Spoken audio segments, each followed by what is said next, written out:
Today, we're going to be talking about communication. In order to be an effective disciple maker, there are some key elements of communication that we have to understand.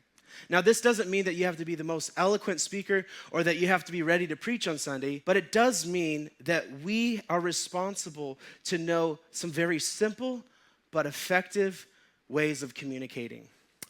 Someone once said that the downfall of communication is the illusion that it's actually happened. And in today's lesson, we're going to identify some tools and some traps to avoid in the areas of communication so that our communication skills can grow.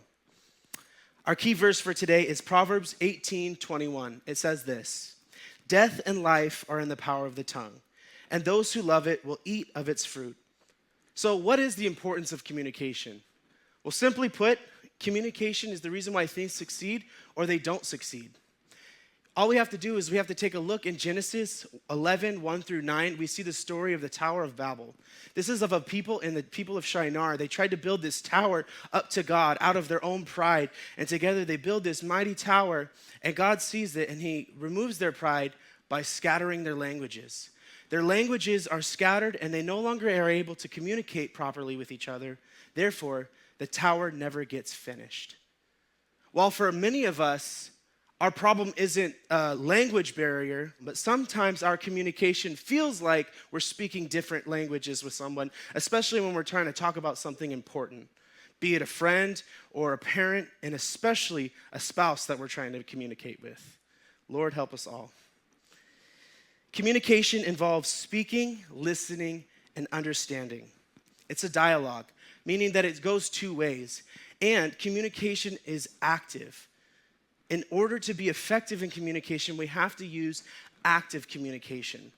Trying to casually talk the way that you do on a regular basis is not going to help when it comes to actually trying to be effective and create solutions and make things happen.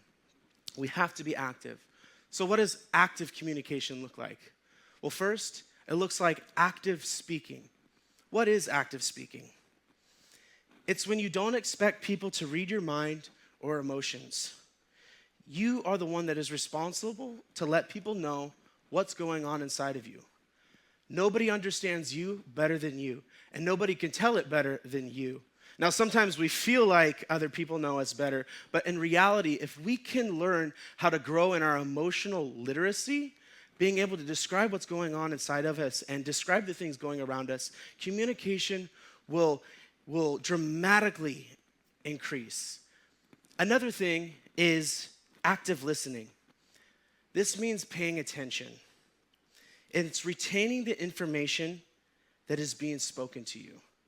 Now, sometimes, and I know I'm guilty of this and I hate to admit it, but sometimes when we're talking with somebody, we can be looking dead center in the eye, and yet we're thinking about something completely different. I know sometimes, and I know I'm not the only one guilty of it, we are at church, someone's talking to us and they're pouring their heart out to us, and we're thinking about lunch and what we're gonna do afterwards. This is not an example of active listening. And in order to be an active listener, it means that you are present. Now, I know many of us are busy, and as you grow as a leader, you're gonna become more and more busy. But I love what Pastor Vlad says. He's began to do this, and I love it. He says, when someone says, "I know you're busy," he says, "I'm not busy, I'm present." And that is how we need to be. We need to be present in all situations if we want to communicate effectively. Active communication also requires active understanding. Now, you know how when you're talking to somebody, sometimes when you're especially having a really important conversation, you're not necessarily thinking about what they're saying or understanding what they're saying. You're really listening so that you can come up with a rebuttal to what they're saying.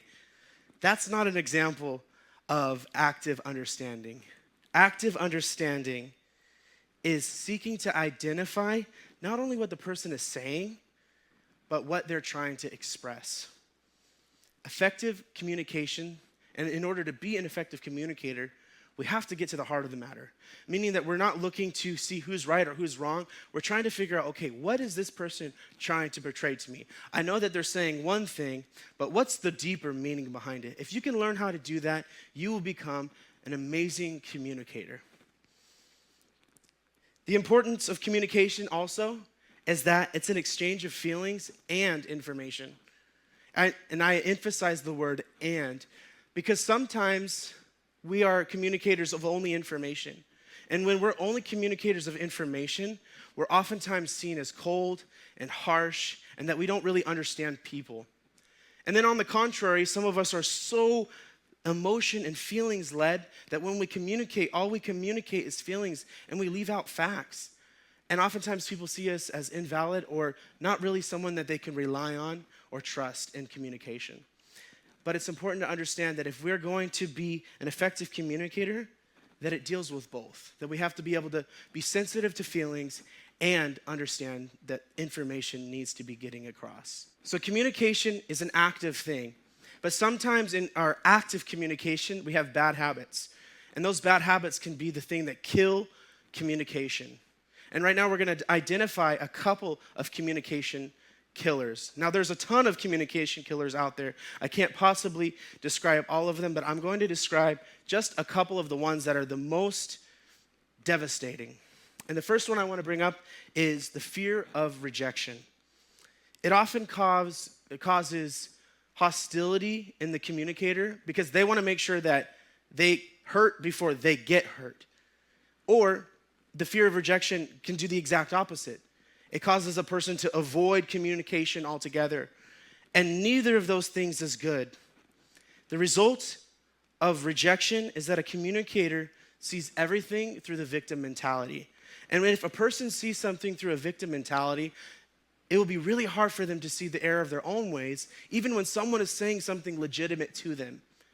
And so we need to be making sure that when we are communicating, that we have let go of the fear of rejection. We remove ourselves from that because we've been delivered from rejection. And we need to not operate out of the flesh, but we need to operate out of the spirit. And that requires that we avoid this downfall altogether. Another communication killer is the lack of honesty. It causes misdirection, and it just simply delays the inevitable. And the inevitable is that the truth will always be exposed. The Bible says that an offended brother is harder to win than conquering a city. And this is why the lack of honesty can be honestly one of the most damaging, because instantly trust is broken. And when trust is broken, it's so hard to regain it with people. And people might not want to listen or communicate with you or continue communicating with you if they begin to recognize, hey, this person's not always honest in the things that they say. They might, if they're a leader, they might just find someone else who they know will communicate honestly. Or if they're a subordinate or someone that you're leading, they might actually try to find somebody else because they don't feel safe with you. So if we even the widest of lies, the smallest of lies, those things can be detrimental to a real effective communication. Another communication killer is explosive response. This instantly puts the receiver of our message in defense mode.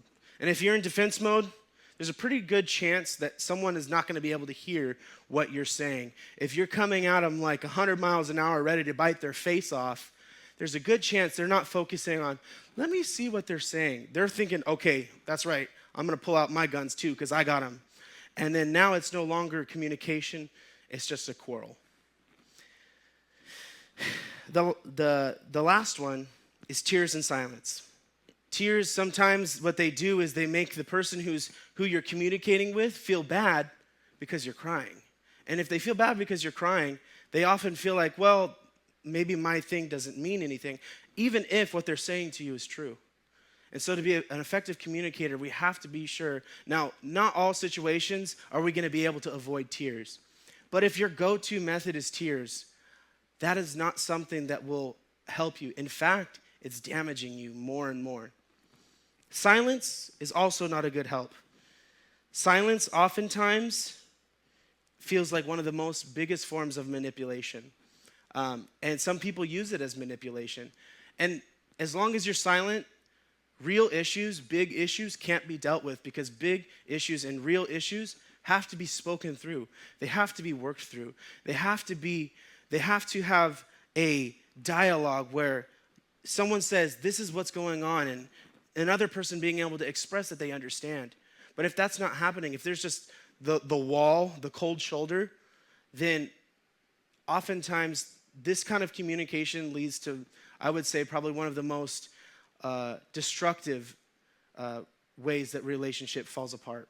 Here are some phrases to avoid when communicating, and hopefully they're obvious when I say them. Avoid saying, when I was your age, I used to, and yada, yada, yada.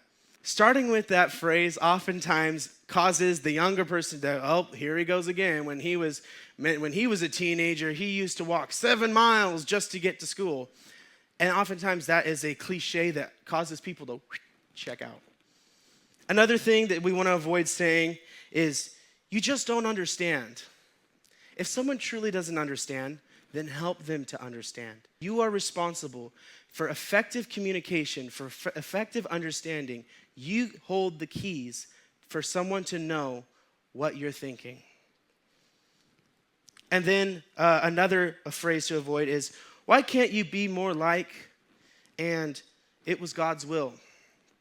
Obviously, when we say, why can't you be more like, the moment you start comparing, immediately feelings of hurt happen in the other individual.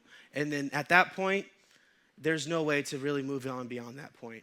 And communication has to be tried at a later time. Sometimes what happens when we're dealing with really tough situations, such as the case of a death or other accidents, we might say something like, well, it was God's will.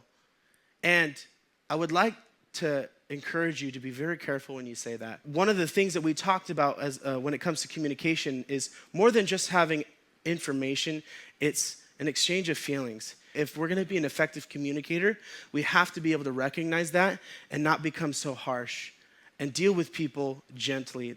There are levels of communication. That most basic level we can consider, and we can call it hallway communication.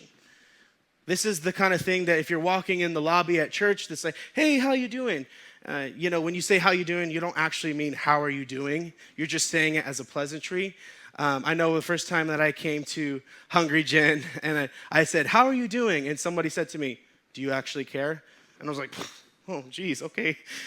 This was back when I know for a lot of Russian cultures, they don't understand how Americans say, how you doing, if they don't actually mean it. But this is the most basic form. And then we have reporter communication.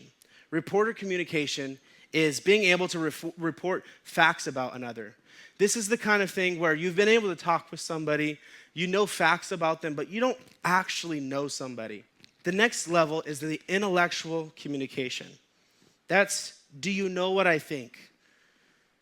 When you can say to someone that you know someone well enough that you probably know what they're thinking, not in a prideful way, but you know them well enough to be able to say, I know that in this situation, so-and-so would do this. Then this shows a certain level of deep communication that you have, meaning that you have been able to connect deep enough that you can help even make decisions because you know, hey, I know that this person would actually appreciate it if you did that. It shows a level of closeness. The next level, which is the fourth level, is emotional communication. This is, let me tell you how I feel.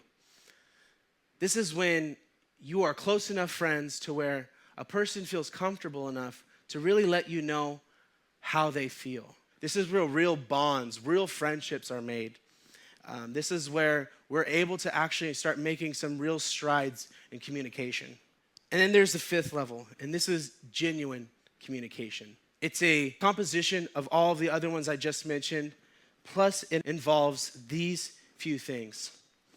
It involves understanding, not determining who's right. So when you're communicating with someone, and a genuine communicator is not looking for who's right and who's wrong, it's a person who's looking for understanding. Someone who's able to be in a conversation or be in an important topic or issue and be able to search for the deeper meaning. That's true communication. It also seeks first to understand and then be understood. Meaning that it is listening twice as much as it is speaking. God gave us 2 ears and only 1 mouth for a purpose. It's important that we learn how to listen well. It's important that if we want to have genuine communication, that we are taking the time to listen and understand people. That will help you to become an effective leader. It'll help people to understand you better, and it'll help you be able to reach more people for Christ. Lastly, some tips on building good communication. First and foremost, you need to be clear and understandable. There is something to be said about someone who is able to just share how they feel straightforward. It makes life so much easier. Second point is to be short and to the point. When we put all of our thoughts, and sometimes I know a lot of us, including myself, I like to put a lot of words to what I say, and that can sometimes be my downfall. Because when we put a lot of words, when we put 1,000 words to what could be conveyed in two, it's like a needle in a haystack, and it's almost impossible to find the point. Be specific. I like this saying. It says, over-communicate and under-assume. Oftentimes, this is the biggest issue that happens in communication is people just not being specific enough. People not laying out exactly what is need to be done. And if we are able to be as specific as possible, we can avoid mistakes. Over-communicate, under-assume. Fourthly, be anointed. Now, there is something to be said about someone who is very smooth with their words, who can talk their way out of any situation.